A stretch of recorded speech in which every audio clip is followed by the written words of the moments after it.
Jadi saya bertanyakan juga kawan-kawan, sekarang ni apa isu yang agak relevan lah untuk kita bincang. Sama ada yang sudah ada fatwa ataupun yang belum ada fatwa. Okey. Jadi dia kata cuba bincang pasal cetakan organ menggunakan printer 3D. Saya kata bagus juga tajuk ni. Kan? Jadi tuan-tuan dan perempuan, kita tahulah kan, zaman lah ni sebut printer. Kan? Printer ni macam-macam jenis lah. Yang lasernya, yang deskjet, yang pakai ink dan sebagainya. Itu normal lah. Ni 3D printer. Apa fungsi 3D printer ni tuan-tuan dan perempuan? Sambil-sambil duduk dengar ceramah pun boleh Google, boleh buka YouTube. 3D printer ni dia boleh print barang fizikal, contohlah macam handphone ni kan. Dia boleh print sebiji. Saya pernah tengok satu video 3D printer tu. Dia print mertun, hammer, tukul. Kita setting dalam software ataupun komputer kita itu dengan menggunakan printer 3D tu, dia cetak hammer, mertun. Dan memang lepas siap cetak tu boleh guna paku, ketuk paku. Tu hebat tak hebat 3D printer ni. Kat Malaysia macam mana? Dah ada ke belum? Dah ada dah pun. Kalau tuan-tuan dan perempuan tengok ataupun Google lah pasal cetakan organ 3D, dia ada satu kalau tuan-tuan dan perempuan pernah dengar nama adik Aina Amanda Shahzali. Dan dia ni umur 7 tahun, budak perempuan, lahir tanpa tangan kanan ni. Dia pergelangan tangan dia tak ada, kudung lah. Okay? Dan video dia dulu adalah viral sekejap. Lepas tu keluarga dia dihubungi oleh syarikat pencetak 3D printer ni, dan kita kata sedekah ataupun sumbangkan tangan yang dicetak menggunakan printer 3D ni. Okey tuan-tuan dan perempuan, so apa isu dia? Dah orang nak sedekah ataupun sumbang tangan kan? So apa masalah dia? Sama ada tangan itu di print secara printer 3D ataupun dibentuk melalui kilang yang bukan printer 3D pun. So apa isu dia? Okey, mungkin dekat sini kita kata tak ada isu, tak ada masalah, sebab kita membantu seorang kanak-kanak yang kudung tangan. Dan memang ada video dah tuan-tuan, tuan-tuan boleh YouTube adik Aina Amanda ni. Jadi tangan dia kudung, lepas tu orang tu sedekah lah, istilah sumbang tangan tu, dia pasang dekat tangan, dan tangan tu dia boleh bergerak. Dia boleh pegang cawan, dia boleh pegang pen dan sebagainya lah. Jadi ini memberi satu kebaikan kepada dia. Okay. Kita tahulah, dan saya pun sendiri kan kira kagum lah orang-orang OKU ni, khususnya yang kudung tangan sampai tak ada tangan langsung lah. Okay. Macam mana mereka nak uruskan diri sendiri, nak kencing terberak lah, macam mana kita pun tak boleh bayang kan. Tapi bila orang tu sendiri berhadapan dengan situasi tersebut, daripada biasa adalah caranya kan? Kalau tak ada pembantu kan, macam mana nak uruskan diri sendiri. Okey, kita tanya kan, apa isu dia Ustaz? Isunya tuan-tuan dan perempuan, manusia ni dia makin lama makin canggih. Okey, dan saya akan bagi satu senario tuan-tuan dan perempuan. Katakan, dan saya dah boleh jangka dah benda ni. Dan kita bercakap pasal AI, Artificial Intelligence. Okey. Sekarang ni robot-robotnya orang buat bukan setakat robot hi, welcome, kan? Depa dah sinergikan dengan AI tu. Jadi robot-robot tu dia boleh bercakap, dan dia bukan setakat boleh bercakap, dia boleh interaksi, reaksi, dia boleh argue, dan dia boleh baca fikiran kita. Itu AI. Jadi bila sebut benda-benda ni semua, tuan-tuan dan puan-puan, kecanggihan teknologi, dan kecanggihan teknologi dia ada kaitan dengan perbuatan manusia. So bila perbuatan manusia, maka dia ada hukum fiqh. Sebab definisi hukum fiqh, definisi fiqh itu sendiri adalah mengetahui hukum hakam syarak yang berkaitan dengan perbuatan amali manusia, yang mana hukum ini akan diambil ataupun diistinbatkan daripada dalil, iaitu Al-Quran ataupun hadis sebagai sumber rujukan utama. Jadi sebab tu kita katakan, apa isunya? Isunya ialah bila kita bertindak, kita melakukan perbuatan-perbuatan seperti mencetak organ 3D. Okey? Ada hukum lah. Apa hukumnya? Hukum tadi cetak tangan, menggunakan getah whatever lah, tak ada masalah kan. So apa hukumnya? So kalau dalam situasi tersebut, maka kita membantu adik tadi itu, memudahkan beliau untuk apa-apa urusan hidup dia, maka itu satu kebaikan.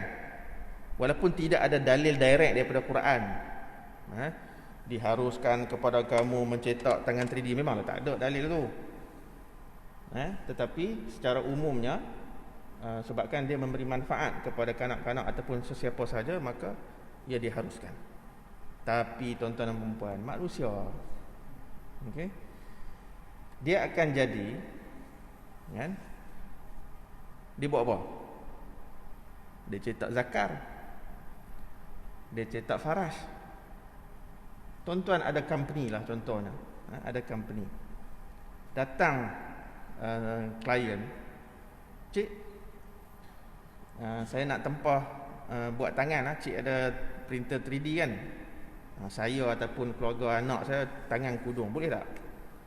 Kita pun kata boleh, tak ada masalah, kita pun cetak. Mai pula seorang klien, cik, dia tengok kiri kanan, saya nak tempah zakar, boleh tak? Ataupun saya nak tempah faras. Kita pengusaha Muslim, kita nak buat apa, tuan-tuan? Boleh tak? Sebab orang, sebab tu tadi saya katakan, bila kita sebut manusia ni, dia akan pergi ke benda-benda pelik-pelik. Kalau dia boleh tempah ataupun dia beli sex toys, ataupun dia tempah yang tadi tu kan, dia tak ada komitmen, dia tidak ada tanggungjawab untuk berkeluarga. Okey, dia sekadar nak melampiaskan nafsu dia.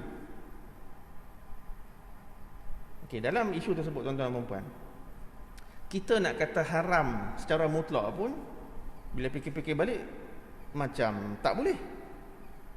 Sebab apa? Contoh situasi, tuan-tuan dan puan, pasangan suami isteri, kira bahagia lah, bagus, dua-dua bagus dan sebagainya.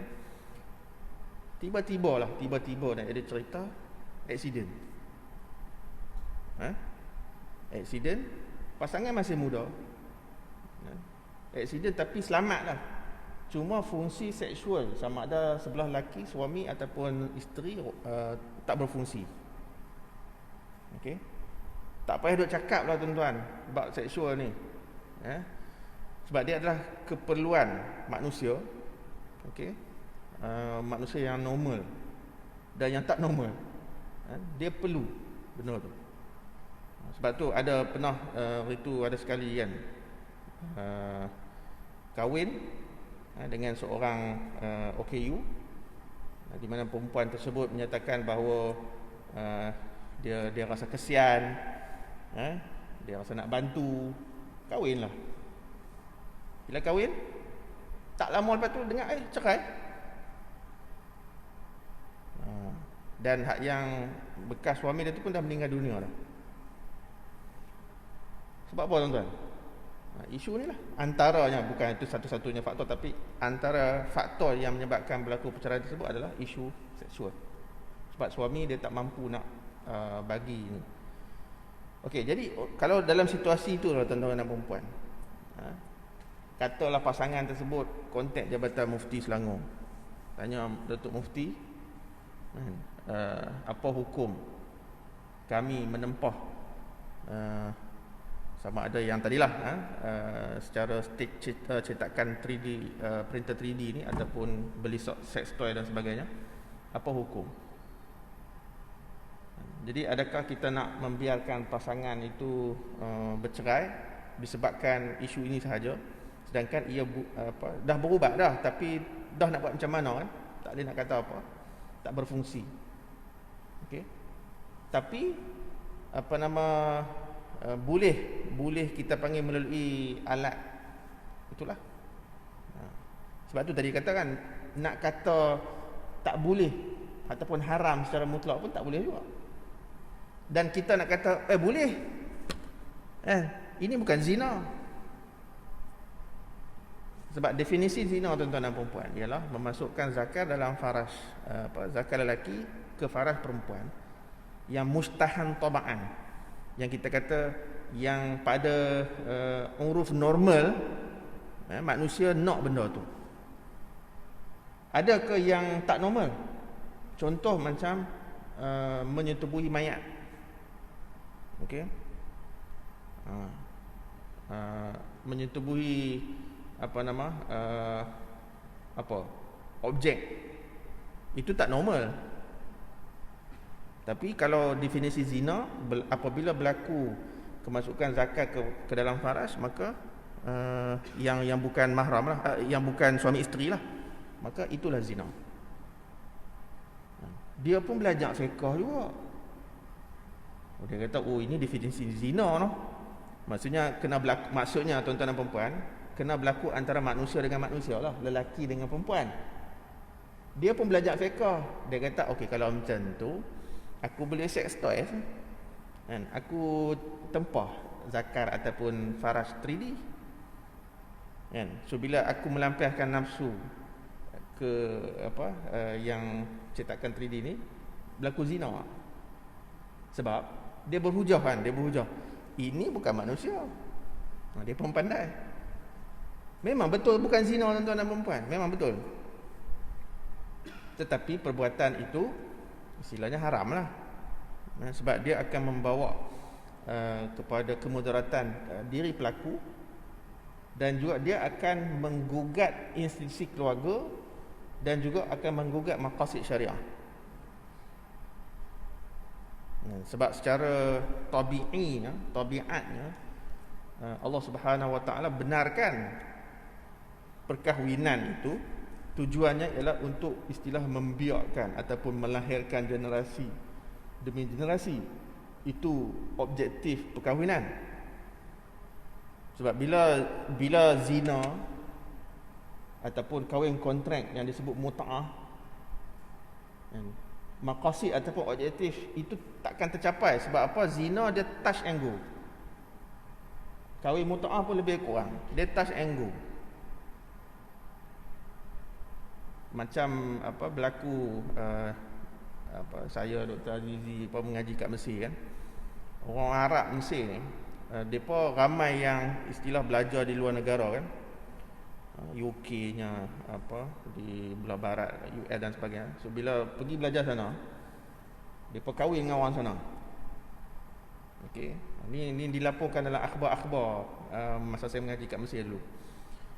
Bila tempoh pengajian kahwin, sama ada anak ataupun tak ada anak tu kan, dah habis mengaji balik macam tu je. Jadi dia rupa-rupanya dia sekadar itulah nak melampiaskan nafsu. Dia tak mau bertanggungjawab bila berkeluarga itu, tanggungjawab suami kepada isteri, kepada anak-anak dan keluarga itu Maksudnya mereka tak hiraukan. Jadi ini telah menyalahi konsep perkahwinan yang Islam minta kita jaga betul-betul. Jadi tuan-tuan dan puan-puan, isu ni bila bercakap pasal AI, saya diberitahu oleh pakar AI. Dia kata, Ustaz, AI ni sama juga Ustaz. Orang akan tanya, boleh tak berkahwin dengan robot AI? Maksudnya melakukan hubungan seksual dengan robot AI kan.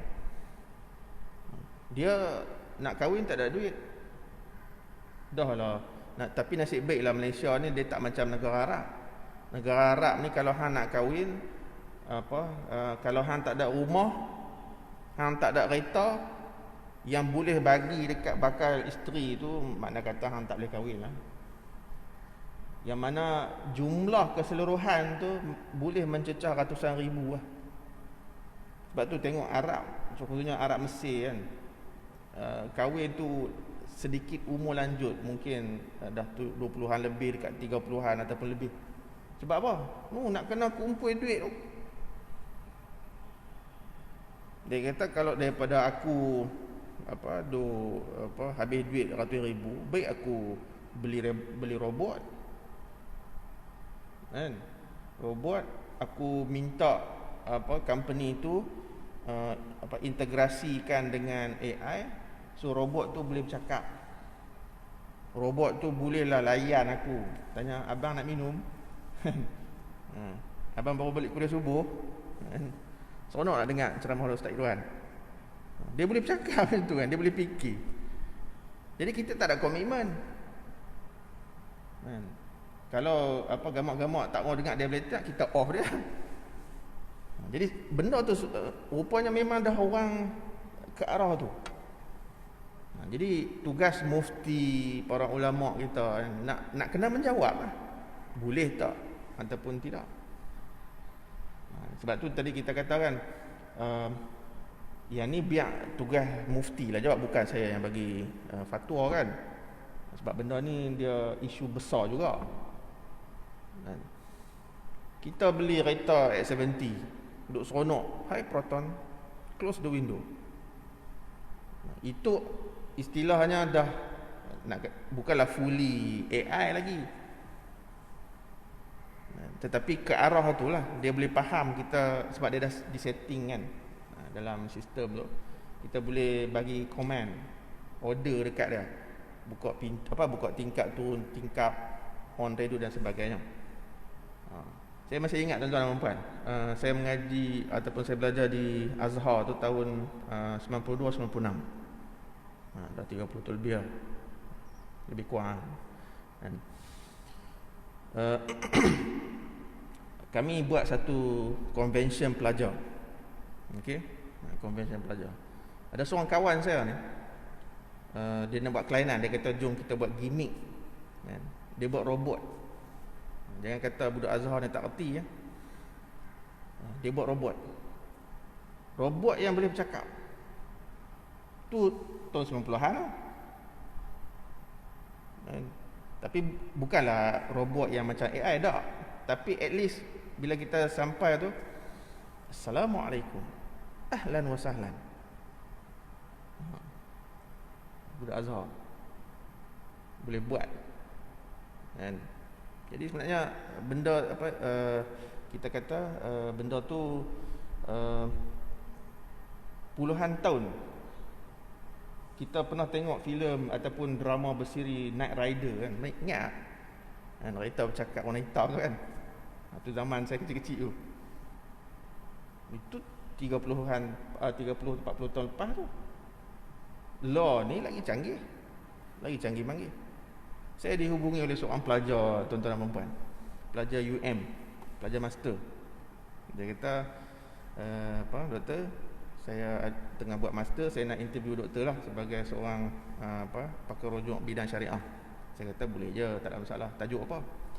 Dia kata saya sedang buat kajian bertajuk hukum tukar kepala. Saya kata ambil betul kan? Dia kata dah betul Ustaz. Sekarang ni tuan-tuan dan perempuan kan, Kalau orang sembang pasal klon pun berapa puluh tahun lepas. Kita kata benda tu isu semasa, betul lah kan? Tapi semasa yang istilah ketinggalan zaman dah pas isu klon ni kan? Sama juga yang daging di kultur tu, kita payah dapat daging kan? Boleh masuk makmal buat daging sendiri yang rasa macam daging. Itu benda tu saya dengar 30 tahun lepas lagi orang dah bincang dah. Ni yang ni pula hukum tukar kepala. Saya pernah tengok satu movie tuan-tuan.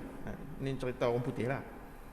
Movie ni dia cerita pasal seorang penjenayah yang dihukum mati lah oleh mahkamah. Lalu dihukum bunuh lah.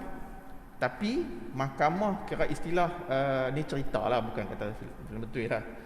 Mahkamah arahkan ataupun benarkan anggota penjenayah itu didonate kepada orang-orang yang diperlukan, orang yang memerlukan. So seorang ambil tangan kiri, seorang ambil tangan kanan, seorang ambil kaki kanan, seorang ambil kaki kiri, seorang lagi ambil jantung. Okey. Kemudian hak yang dapat jantung tu, orang yang dapat jantung tu, dia mengalami masalah apabila jantung tu berdenyut, dan jantung tu nak cari balik anggota asal dia. Jadi bermulalah, ni filem tu lah tuan-tuan, bermulalah kejadian jantung itu istilahnya menggerakkan individu yang dapat jantung tu mencari balik, termasuk kepala tuan-tuan. Filem tu termasuk kepala. Jadi dia cari balik lah, siapa ambil tangan aku, dia pergi bunuh orang tu, dia ambil balik, pasang balik dekat. Itu filem. Jadi bila saya dihubungi oleh pelajar tersebut, dia kata saya sedang mengkaji tentang hukum tukar kepala, boleh tak menurut Islam. Rupanya tuan-tuan dan puan-puan, sekarang ni di China, saya pun tak pasti secara detail kan, adakah dari segi realiti berlaku, tapi bila saya diinterview oleh pelajar tersebut, dari segi teori boleh berlaku. Dari segi teori. Untuk apa kita tukar kepala tuan-tuan dan puan-puan? Okey. Tu yang Allah, saya lupa nama dia tu, yang duduk atas kursi roda tu, nama apa? Allah, saya lupa dah nama dia. Dia otak dia bagus, tapi tak boleh nak buat apa, duduk atas tu kan. Ataupun kita accident, muka remuk, bolehlah nak buat pembedahan kosmetik tu boleh kan, ambil kulit paha, tampas sikit-sikit kan, tapi tetap hodoh jugalah, ada parut kan. Jadi kita nak tukar lah kan, kita cari orang yang muka handsome sikit ni, kita tempah kepala dia, nak tukar dengan kita. So apa hukum dia? Benda ni dia akan tetap ada hukum tuan-tuan dan puan-puan. Dari segi teori, sains kata boleh, cuma dari segi realiti dah ada ataupun belum, setakat ni wallahu alam. Tapi mufti kita kena bersedia dan sebagainya. Jadi macam kalau pemindahan organ lain lah, sama ada organ binatang yang terkini, buah pinggang babi, boleh, dah yang tu dah dilaksanakan. So pesakit buah pinggang yang menjalani dialisis boleh dah. Dulu jantung tuan-tuan kan, jantung ni dah lama dah, maksudnya tukar jantung babi ke jantung kita. Dan dibincangkan oleh persidangan doktor-doktor Muslim, termasuk di International Fake Academy itu, menyatakan memang dibenarkan kita ambil jantung babi, pasang dekat jantung kita. Sebab apa? Sebab dia benda duduk dalam.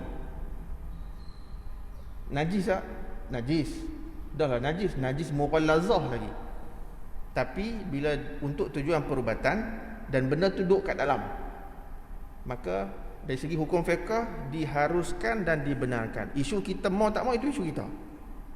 Adik saya sakit jantung daripada lahir lagi sampai sekarang duk follow up kat AJN. Doktor memang pernah mencadangkan kat mak saya, makcik kalau nak istilah nak bagus lah, makcik boleh lah, kalau benarkan kita buat operation pakai jantung babi. Yang terkini buah pinggang. Isu binatang kepada manusia dah orang dah bincang ni sekarang ni organ buah pinggang ke buah pinggang normal. Hati manusia kepada ni normal. Ni terbaru kepala. So jangan bimbanglah tuan-tuan dan puan-puan. Lepas ni kita dah boleh ni. Ataupun satu lagi itulah, bila orang melibatkan dan fikir pasal seksual, boleh tak pindahkan zakat? Pasal rahim dah bincang dah, dah buat kajian dah, tim UM dah bentang dekat Jawatan Kuasa Muzakarah, tapi Jawatan Kuasa Muzakarah Kebangsaan tidak membenarkan pemindahan rahim. Walaupun dengan tujuan untuk melahirkan anak secara suami isteri. Jadi itulah, saya sekadar lontarkan macam tadi kan, cetakan organ 3D. Saya tanya kawan saya sebab dia antara AJK fatwa kan, dah dibincangkan dalam fatwa ke? Dia kata masih belum lagi. Tapi satu hari dia akan masuk. So benda-benda baru ni dia akan melibatkan, kena buat kajian lah oleh pengkaji kita, dan akan diputuskan oleh Jawatan Kuasa Fatwa lah. Tapi saya timbulkan isu ni tuan-tuan dan puan-puan supaya benda ni kita bersedia dan memang sedang berlaku, dan akan berlaku. Kita boleh tahu lah, oh ini isu dia, dan sebagainya. Jadi setakat itu sajalah perkongsian kita pada pagi ni, sekadar nak buka minda benda ni. Jadi apa yang baik itu datang daripada Allah Subhanahu Wa Taala, apa yang kurang itu datangnya daripada diri saya. Aqulu qawli hadza wa astaghfirullah azim li wa lakum. Wassalamualaikum warahmatullahi wabarakatuh.